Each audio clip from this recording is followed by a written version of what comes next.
Assalamualaikum, ladies and gentlemen. Before me here is Al-Fadil Professor Datuk Dr.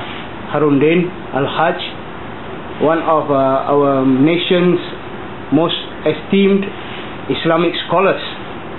So I would like to interview beloved Prof here and ask Prof about the matter of the Christians, especially the Catholic Church of Malaysia, demanding that they be allowed to use the Ismul Allah, which is the blessed name of Allah, as one of their deities. So as Muslims, we do not accept this desecration and blasphemy of the Christians, and today I am fortunate to have before me Professor Datuk Dr. Harundin, whereby I would like to ask Prof. Assalamualaikum, Prof. Waalaikumsalam warahmatullahi wabarakatuh. Can you please explain to the viewers about why Islam forbids the usage of Allah for any other deity save Himself? Please, Prof. Bismillahirrahmanirrahim. Assalamualaikum warahmatullahi wabarakatuh. As a Muslim,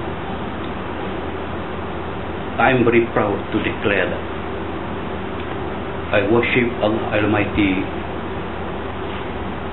Allah the only once, Allahu Ahad, Allah absolutely alone, not sharing with any other God or any other element, due to His powerful Allah, greatness Allah, the most merciful Allah. I am not saying that we prohibit anybody to use the word Allah, provided Allah, what we means that Allahu Ahad, to refer to the one surah of the Quran, surah number 112, by the words revealed in this surah. Qul huwallahu ahad, Allahu samad, lam yalid wa lam yulad wa lam yakul lahu kufuwan ahad. This is one of the shortest surah in the Quran. In this reveals, that means very clear to us, to Muslims especially. Please say that He, Allah, only Ahad, only once. The Allah who every creature need help from Him. He is not deliver any son, don't have any son, don't have any father. Then we cannot put anything beside Him as Allah. So from that point of view in the Quran, I say this is the Allah who create this universe. This Allah only must be worshipped. Only Him, Allah subhanahu wa ta'ala, can give us anything in this world. So from that view, I want everybody supposed to appreciate that Allah subhanahu wa ta'ala who create everything, not the Allah who share with someone. We call it in Islam is shirik. Shirik means that we have more than one Allah, we have more than one God. So this is the main problem in this particular world. Problem that we claim, we in Islam, we do appreciate, we do believe strongly Allah is most merciful and powerful, greatness, which is no need to share with anything, anybody or any Allah with Him. So So that is the point that we say that this is the Allah. Always when we mention the Allah in Islam, means that Allah is the only one. So from that point, so I say we welcome everybody who appreciate that. If anybody who only clear that their face on this particular Allahu Ahad, that means they believe what we call the religious of Tawheed. Tawheed means we put Allah subhanahu wa ta'ala in our face and our belief strongly. He is the only one who governs in this particular world until the last day of this universe. So thank you very much.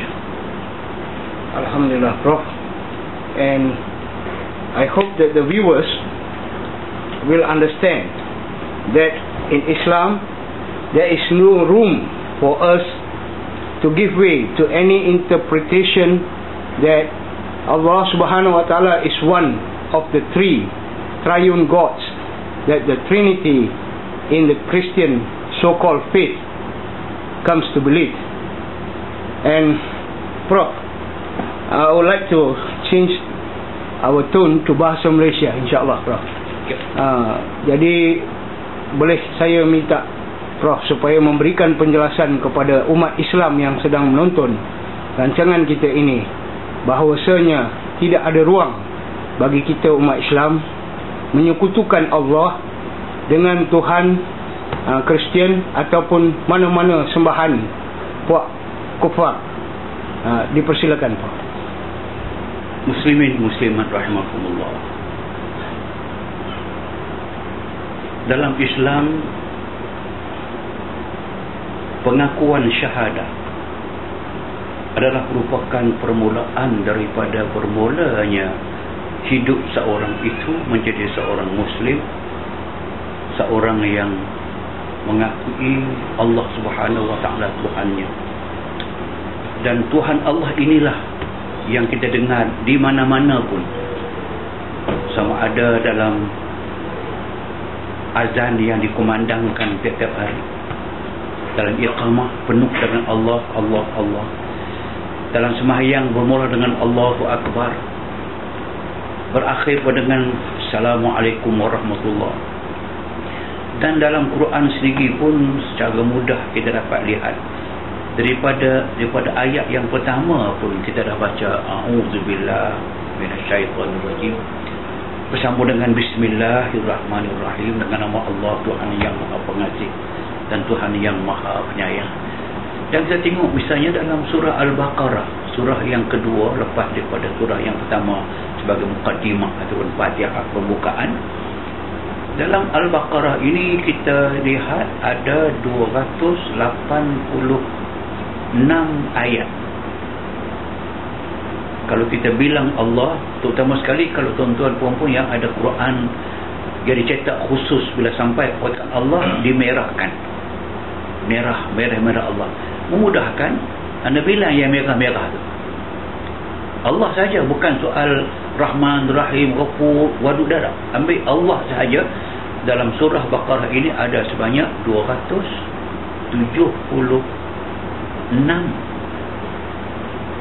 Allah yang ayatnya 286. Seolah-olahnya setiap baris, setiap ayat dalam Quran Al-Baqarah ini ada Allah subhanahu wa ta'ala. Kalau kita melompat pergi ke satu surah yang dikenal dengan nama surah Al-Mujadilah, nama surah Al-Mujadilah, surah ini hanya ada 22 ayat sahaja. Tapi kalau anda bilang kataan Allah dalam Al-Mujadilah yang 22 ayat ini, anda akan berjumpa dengan Allah yang tertera dalamnya ketara jelas ada banyak 37 kali, berbanding dengan ayat hanya 22 kali. nak menyatakan bahawa seluruh Quran itu Allah disebut begitu banyak, nak mengatakan juga mengatakan itulah sebabnya, maka kalau kita bandingkan itu dengan Bible, soalan tadi, dengan Bible sebagai contoh, kita bukalah Bible mana pun, tidak akan berjumpa dengan nama Allah, dengan syarat Bible itu Bible yang original, yang tak diterjemahkan. Jika bahasa Arab diterjemahkan mungkin dengan kataan Allah, tapi bagi bahasa Inggeris digunakan God sepanjang. Okey, sebab itulah maka selama ini pun sudah menjadi suatu yang nyata, Islam menggunakan Allah, Allahu Ahad, Kristian menggunakan God the Father, God the Son, ataupun the Son and the Holy Ghost. Okey, kerana itulah maka saya nak sebut lagi sekali mengatakan bahawasanya inilah dia yang kita lihatkan keindahan Islam, dan kita lihatkan betulnya Islam itu menggunakan Allah. Sebab itu dikatakan dalam Quran, kita balik kepada Quran, kita tak balik banyak kepada pandangan-pandangan manusia, balik kepada Quran. Kita akan berjumpa dalam Quran, dalam kisah ini katakan, contoh dia katakan, huwallahu alladzi la ilaha illahu, dialah Allah Subhanahu wa taala yang tunggal, yang tidak ada yang lain melainkan dia. Dan kita duk baca setiap kali semayang tu, la ilaha illallah wahdahu la syarikalah. Kita baca tu, nak meletakkan suatu keyakinan dalam hati kita, mengatakan bahawa tidak ada Tuhan melainkan dia yang satu, yang ahad, yang esa. Inilah yang ditanam dalam diri kita.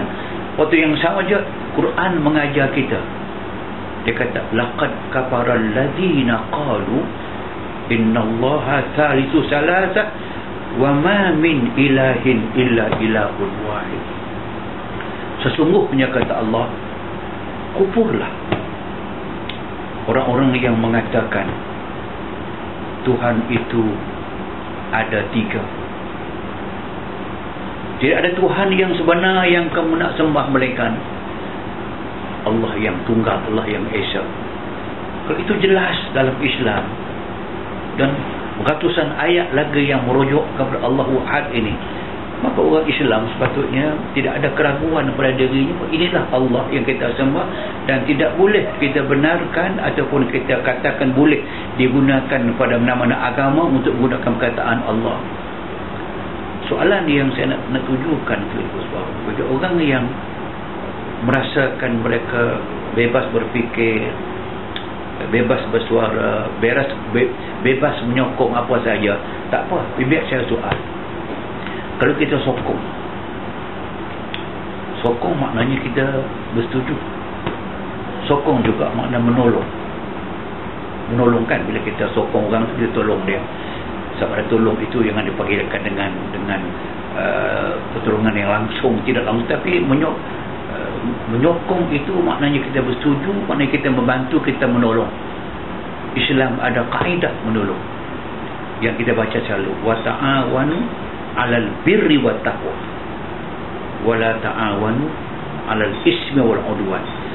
Dan bertolonganlah kamu pada perkara yang mendatangkan kebajikan kepada kamu dan ketakwaan kepada Allah Subhanahu wa taala.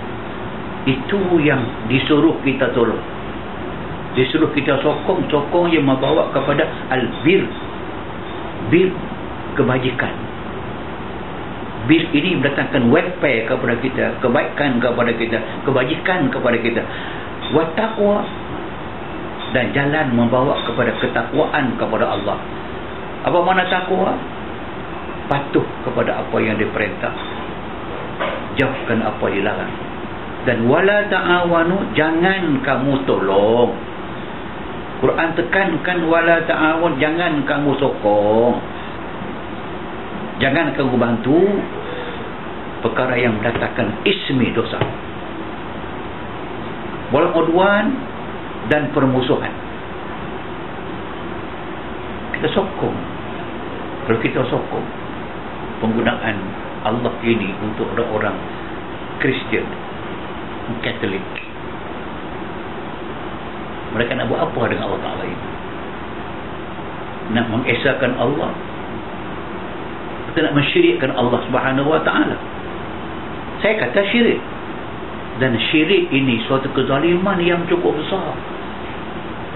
Luqman Hakim telah berpesan kepada kita, Allah turun kepada kita, wa iz qala Luqmanu libnihi wa huwa ya'izu ya bunayya la tusyrik billah inna syirka la zulmun azim. Luqman berkata kepada anaknya, ya kepada kita, wahai anak, jangan kamu syirikkan Allah Subhanahu Wa Taala, kerana syirik itu kezaliman yang amat besar. Tuhan tiga, syirik, kezaliman. Bukan zalim yang calang-calang zalim. Syirik ini bukan benda kecil. Benda yang paling besar dalam Islam ini adalah syirik. Kenapa? Sebab innallaha la yaghfiru an yushraka bih wa yaghfiru ma duna dzalika liman yasha. Allah tidak akan ampun dosa syirik. Allah boleh mengampunkan dosa lain daripada syirik. Dan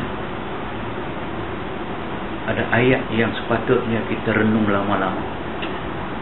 Ayat yang berbunyi, walaqad uhiya ilaika walladzina min qablika la in asyrakta la yahbatanna amaluka wa la takunanna minal khasirin. Sesungguhnya kata Allah, kami wahyukan kepadamu wahai Muhammad, sama seperti kami wahyukan kepada kesemua nabi-nabi, semua rasul sebelum daripada kamu. La in asyrakta, kalau kamu terlibat sahaja dengan perkara syirik, kamu jatuh melakukan syirik, la yahbatanna amaluka, kesemua amal-amal kebajikan kita yang ada sebelum ini, kesemua ditolak, kesemua dipotong, kesemua dibuang, dan kamu akan jadi orang yang paling rugi di akhirat.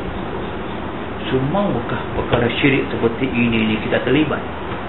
Ma'udzubillah. Itu saya tak nampak ada orang Islam kalau faham ini, dia nak buat perkara yang nama syirik ini, walaupun nama dia menolong. Tolong tidak boleh kerana dia dosa, bantu tidak boleh, membawa kepada dosa.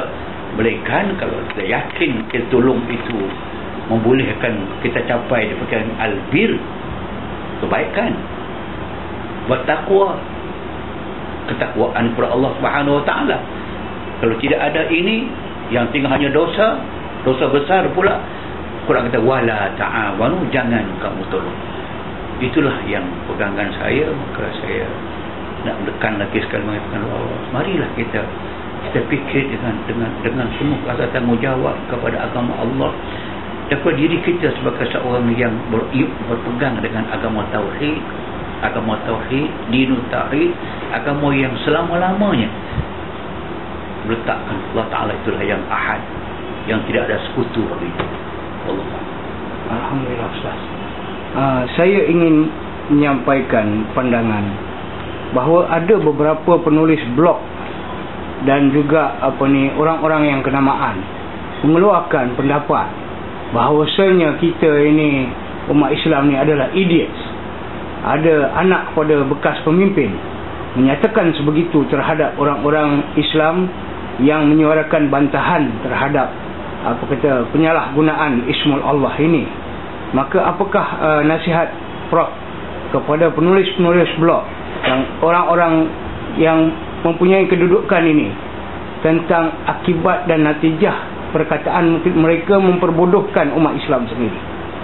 Silakan Prof. Pertama saya sebut tadi, saya kalau boleh biarlah kita bertenang dan kita draw line semula. Biar kita orang Islam ini usah bertelagah lah perkara yang macam ni. Usah kita gunakan bahasa-bahasa yang boleh merenggangkan sama-sama kita. Ya, kita bebas menuduh orang tu bangang, bodoh, idiot dan sebagainya. Tapi saya nak menyebut begini saja. Suara yang sebegitu, saya tak tahu siapa dia, tapi suara yang sebegitu lebih dekat kepada perasaan saya, mungkin saya silap.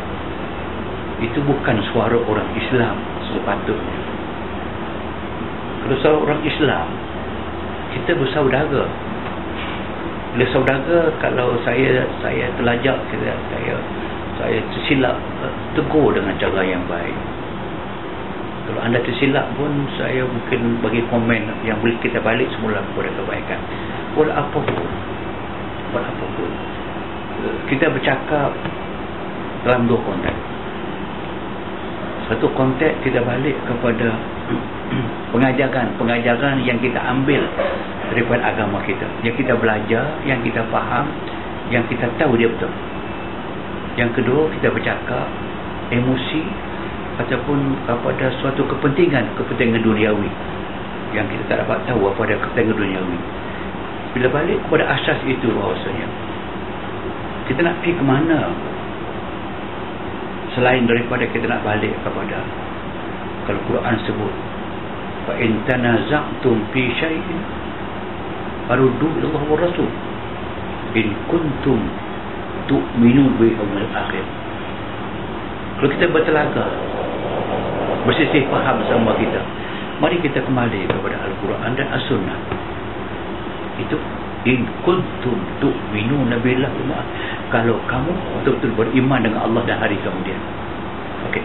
Habis kepada itulah buat kata, kalau kita balik kepada Quran, apa ada pegangan? Kalau pegangan kita itu Quran dan tafsir kita betul, maka itu hakikat yang kita kena terima. Walaupun akal kadang tidak sampai menerima dan menilai, akal kita dibawa daripada wahyu, dibawa. Kalau itu balik tadi, saya balik kepada soal asal tadi. Kalau ada orang yang saya tahu yang sama dengan saya ataupun yang berpandangan yang saya sebut tadi ini, bahawa dia tidak setuju mana-mana orang lain yang nak menggunakan Allah Ta'ala untuk disalahgunakan, untuk dikata Allah tiga, kita nak balik kepada Allahu Ahad semula. Kalau yang ini saya sebut, maka kita berpegang yang tadi.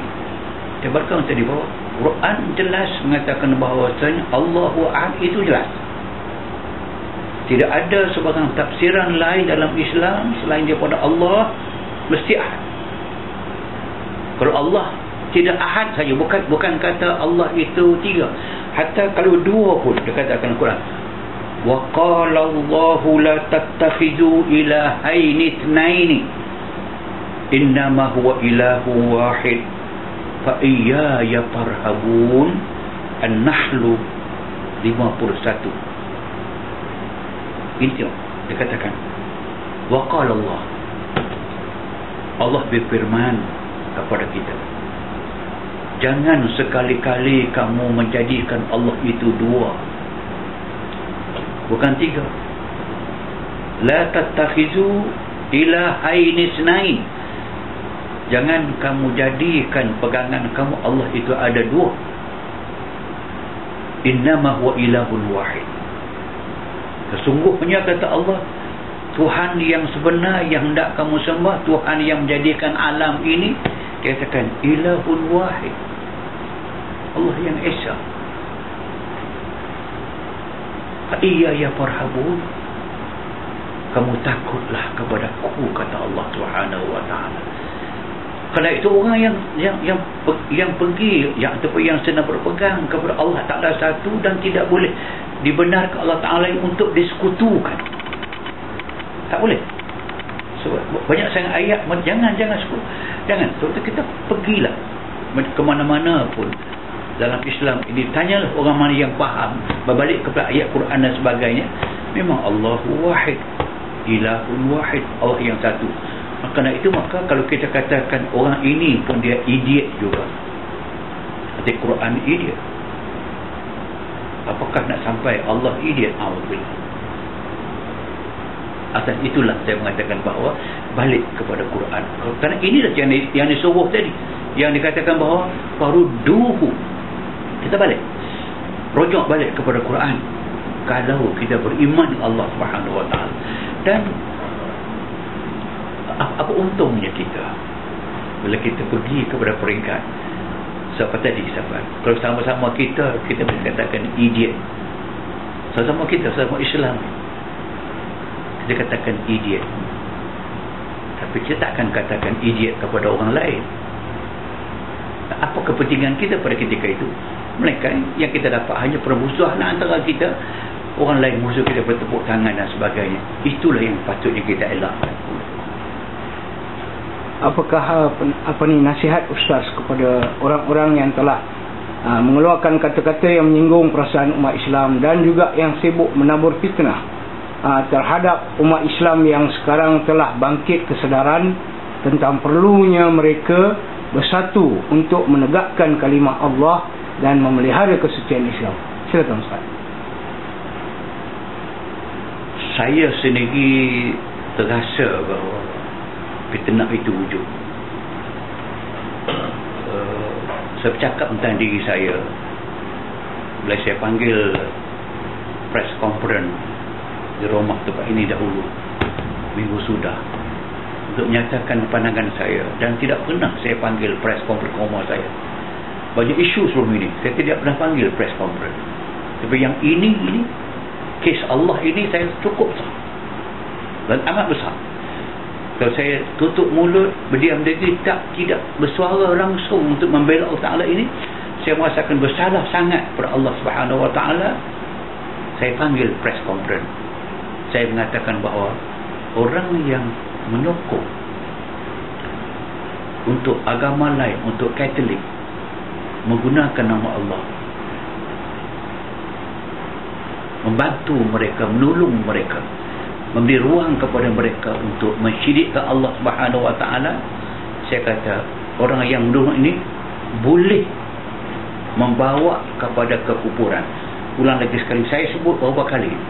Memang keluar dalam blog khas Malaysia ini, saya dapat tengok, saya ada transkrip, memang itulah perkataan yang keluar, boleh membawa kepada kekufuran. Tapi bila keluar dalam komen beberapa orang yang disebut tadi, mereka mengatakan bahawa Harundin mengatakan bahawa menyokong gereja Katolik menggunakan kalimah Allah adalah kufur. Sengaja mereka buang, boleh membawa kepada kufur. Buang 3 perkataan, boleh membawa kepada kufur, mereka buang. Terus saya mengatakan siapa yang menyokong saja maka kafirlah dia. Astagfirullahaladzim. Boleh tengok balik semula kepada apa yang saya keluar. Saya simpan transkrip.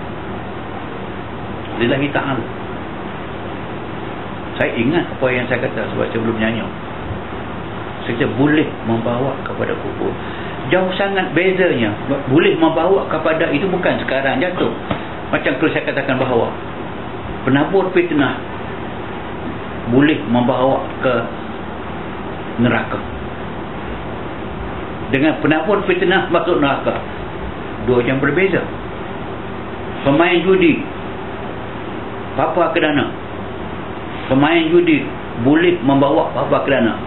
Takkan tak faham. So saya mengatakan bahawa tadi dengan rantaian, dengan menyokong Allah digunakan oleh orang yang tidak Islam untuk disyirikkan Allah Subhanahu Wa Ta'ala, kita bantu, maka bantu membawa kepada kekufuran, boleh membawa kepada kekufuran.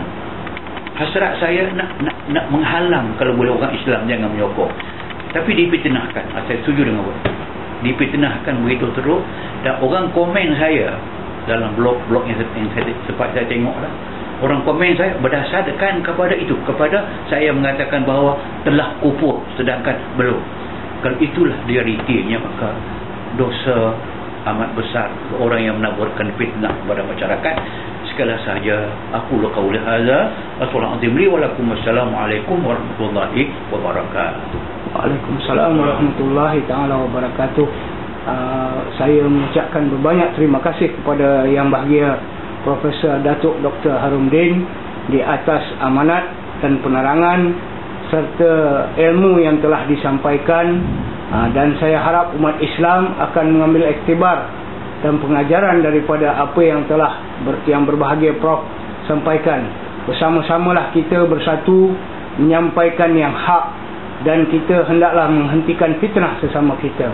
Assalamualaikum warahmatullahi taala wabarakatuh. Dari Zainal Abidin, Maha Guru 58 Dr.